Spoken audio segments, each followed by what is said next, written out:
Closed doors, I'm a fool for your love.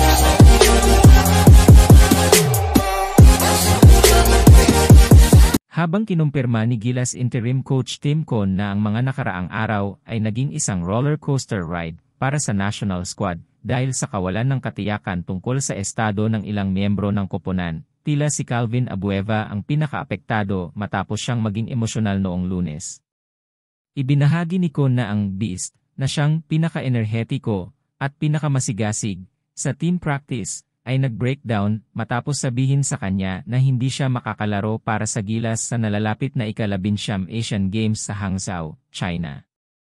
Nang sabihin namin sa kanya Abueva kagabi, bigla na lang siyang umiyak na wala siyang pagkakataon na makalaro para sa Gilas. Pero 30 minuto pa lang ang nakalipas, sinabi ko ulit sa kanya, mayroon tayong maliit na pag-asa. Pero ito talaga ang nangyayari, roller coaster ride para sa ating lahat, lalo na ako, sabi ni Con sa isang biglang press conference noong Martes. Pinuri ni 65 anyos na Con si Abueva dahil sa pagpapakita nito ng napakalaking pasyon sa loob ng koponan at tuwing practice, mula pa noong isang linggo. Pinakita ni Calvin ang napakalaking pasyon habang kasama namin siya at tuwing practice, sabi ng Amerikanong mentor. Sinabi ko sa mga kasama ko na mas gusto ko ang maikling practice. Gusto ko ng matinding ensayo, pero maikli lang, mga 1 oras at kalahati lang. Yan talaga ang style ko.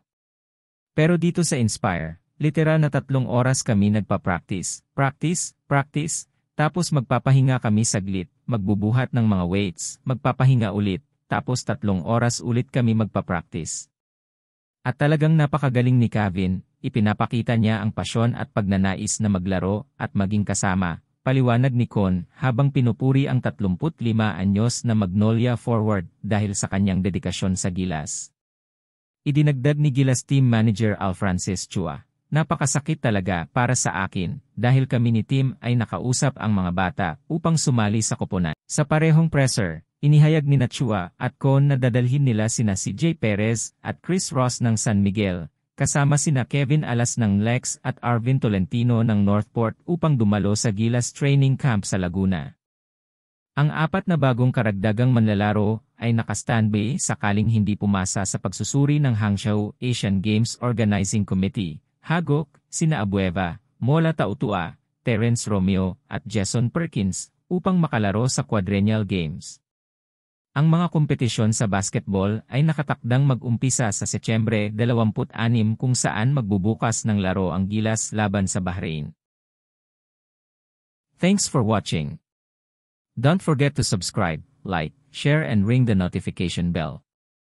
Thanks again.